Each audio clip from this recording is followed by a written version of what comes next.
अस्सलाम वालेकुम viewers, welcome in रोमास kitchen.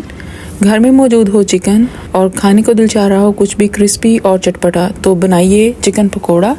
आज मैं आपके साथ चिकन पकोड़ा की वो रेसिपी शेयर करने जा रही हूँ जिससे बनने वाला चिकन पकोड़ा अंदर से बहुत ही टेंडर और जूसी और बाहर से बहुत ही क्रिस्पी होगा। इस डिश को तैयार करने के लिए बहुत ज़्यादा टाइम रिक्वायर्ड नहीं है, तो आइए चिकन पकोड़ा को बनाना स्टार्ट करते हैं। लेकिन उससे पहले आप कीजिए मेरे चैनल को सब्सक्राइब। बिस्मिल्लाहिर्रहमानिर्रहीम। चिकन पकोड़ा बनाने के लिए हमें जिन इंग्रेडिएंट्स की ज़रूरत है उसमें शामिल है chicken 1 kg, yogurt half cup, salt half table spoon, chili powder 3/4 table spoon, turmeric powder half tea spoon, garam masala powder 1 teaspoon, cumin seed powder half tea spoon, coriander seed powder 1 teaspoon, chicken powder half tea spoon, chaat masala 1 teaspoon, chili flakes 1 teaspoon, gram flour, besan 1.5 cup, vinegar 3 table spoon, baking powder half tea spoon, ghee for frying. Chicken को मैंने अच्छे से साफ़ कर लिया है और एक बार पानी से वॉश भी कर लिया है। इसके पीसेस देख लीजिए, ना बहुत ज़्यादा बड़े होने चाहिए और ना ही बहुत छोटे। आमतौर पर चिकन पकोड़ा बोनलेस चिकन का बनाया जाता है, लेकिन यहाँ पर मैं बोनलेस चिकन के साथ साथ बोन वाला चिकन भी ले रही हूँ, क्योंकि बोन वाले चिकन का जो टेस्ट होता है वो बहुत ही अच्छा आता है। अब इसकी मैरिनेशन करने के लिए मैं इसमें ऐड कर रही हूँ विनीगर। इसके साथ ही इसमें ऐड कर दिया हाफ टी स्पून सॉल्ट और half tea spoon baking powder. और अब मैं इसे अच्छे से मिक्स करके 15 मिनट के लिए काउंटर पे प्लेस कर रही हूँ, ताकि तमाम ब्लड और पानी जो है चिकन का वो रिमूव हो जाए। इस प्रोसेस को करते हुए आपने चिकन को बहुत अच्छे से मिक्स करना है सिरके, नमक और बेकिंग पाउडर में, ताकि हर तरफ इक्वल कोटिंग हो जाए इन तीनों इंग्रेडिएंट्स की और गोश्त जो है बिल्कुल नीट हो जाए। चिकन को काउंटर पे प्लेस करके मैं तैयार कर लूँगी चिकन पकोड़ा की मैरिनेशन। इसके लिए मैं एक बोल में शिफ्ट कर रही हूँ हाफ कप योगर्ट। यहाँ पर मैंने फुल फैट, फुल क्रीम और थिक योगर्ट लिया है और इसके साथ ही इसमें मैं ऐड कर रही हूँ तमाम मसाले, जिनमें शामिल है नमक, सुरख मिर्च पाउडर, ज़ीरा पाउडर, गरम मसाला पाउडर, खुश्क धनिया पाउडर और हल्दी। इसके साथ ही मैं इसे स्पैचुला की मदद से अच्छे से मिक्स कर रही हूँ, ताकि तमाम जो मसाले हैं वो अच्छे से मिक्स हो जाएं दही में और एक बहुत ही अच्छा सा पेस्ट बन जाए दही का मसालों के साथ। माशाल्लाह बहुत ही बेहतरीन मैरिनेशन तैयार हो चुकी है। चिकन को भी काउंटर पे पड़े हुए 15 मिनट हो चुके हैं। देखिए इसके अंदर से तमाम पानी और ब्लड जो है सेपरेट हो चुका है। अब मैं इसे अच्छे से खुले पानी से वॉश करूंगी और उसके बाद इसे स्ट्रेनर में प्लेस कर दूंगी 5 से 10 मिनट तक, ताकि ये मुकम्मल तौर पर ड्राई हो जाए। चिकन अच्छे से ड्राई हो चुका है। अब मैं इसमें ऐड कर रही हूँ मैरिनेशन जो मैंने तैयार करके रखी थी और इसे मैं हाथ की मदद से अच्छे से कोट कर रही हूँ चिकन के तमाम पीसेस पर।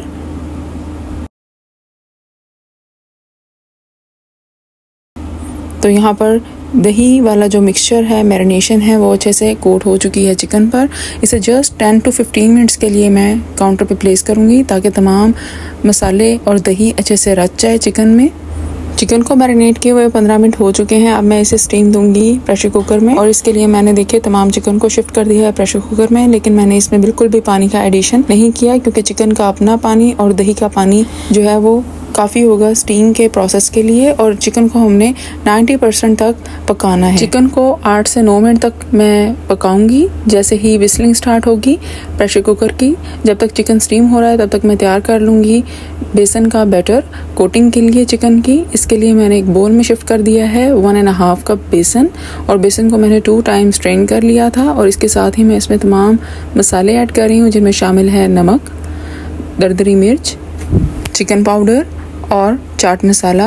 और इसके बाद मैं इसे एक दफ़ा चम्मच से मिक्स कर रही हूँ थोड़ा सा, और इसके बाद ऐड कर रही हूँ इसमें पानी और विस्क की मदद से मैं पानी को मिक्स कर रही हूँ बेसन में। तो यहाँ पर मैं थोड़ा सा और पानी इसमें ऐड कर रही हूँ, नियर अबाउट हाफ कप इसमें मैंने पानी ऐड कर दिया है। मज़ीद इसमें 1 कप पानी और जाएगा, तो एक बहुत ही अच्छी सी स्लरी तैयार हो जाएगी बेसन की।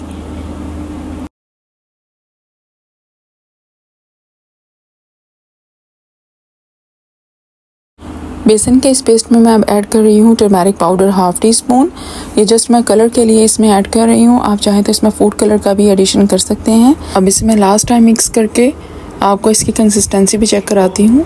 माशाल्लाह बहुत ही बेहतरीन बैटर तैयार हुआ है। इसकी कंसिस्टेंसी देख लीजिएगा, इससे ना तो इसे ज़्यादा थिक होना चाहिए और ना ही थिन होना चाहिए। चिकन स्टीम हो चुका है, देखने से ही अंदाज़ा हो रहा है कि 90% तक ये डन है। थोड़ा सा पानी इसका बाकी रह गया है, वो भी ड्राई ऑफ हो जाएगा जैसे ही इसे हम रूम टेम्परेचर पर आने के लिए, ठंडा होने के लिए रखेंगे। तो तो चिकन को मैं शिफ्ट कर रही हूँ प्लेट में और इसे तब तक काउंटर पे प्लेस करूँगी जब तक कि ये ठंडा नहीं हो जाता, क्योंकि गर्म चिकन के ऊपर कोटिंग स्टे नहीं करती, तो इसको आपने ज़रूर रूम टेम्परेचर पर लाना है। इसके बाद देखिए मैं इसे डिप कर रही हूँ बेसन के बैटर में। इसी दौरान मैंने कढ़ाई में घी डालकर स्टोव पे रख दिया था। घी गर्म हो चुका है और अब मैं चिकन को बैटर में डिप करके बेसन के 1 बाय 1 ड्रॉप कर रही हूँ कढ़ाई में। घी का टेम्परेचर थोड़ा सा हाई रखना है ताकि पकोड़े जो हैं एकदम क्रिस्पी बने बाहर से, क्योंकि चिकन तो ऑलमोस्ट डन है। बाहर की कोटिंग पर कवर लाना ही हमारा यहाँ पर मकसद है। एक बैच में जितने चिकन के पीसेस कढ़ाई में आ सकते थे मैंने ड्रॉप कर दिए हैं। चिकन के पीसेस को फ्राई होते हुए नियर अबाउट 1.5 मिनट हो चुका है। अब मैं इनकी साइड चेंज कर रही हूँ क्योंकि जो पकोड़े हैं उनकी एजेस लाइट गोल्डन हो चुके हैं। इट मीन्स कि एक साइड से ये बिल्कुल तैयार है। माशाल्लाह बहुत ही बेहतरीन खुशबू आनी स्टार्ट हो चुकी है और अब मैं दूसरी साइड से भी नियर अबाउट 1.5 मिनट इनको पकाऊंगी। इतने ही टाइम में ये इंशाल्लाह बहुत ही बेहतरीन गोल्डन हो जाएंगे। पकोड़ों को फ्राई होते हुए दूसरी साइड से भी 1.5 मिनट हो चुका है और पकोड़े बिल्कुल तैयार हैं डिश आउट करने के लिए। एक स्ट्रेनर की मदद से मैं इन्हें स्ट्रेन करते हुए डिश आउट कर रही हूँ। इसी तरह मैं दूसरा बैच भी पकोड़ों का तैयार कर लूँगी।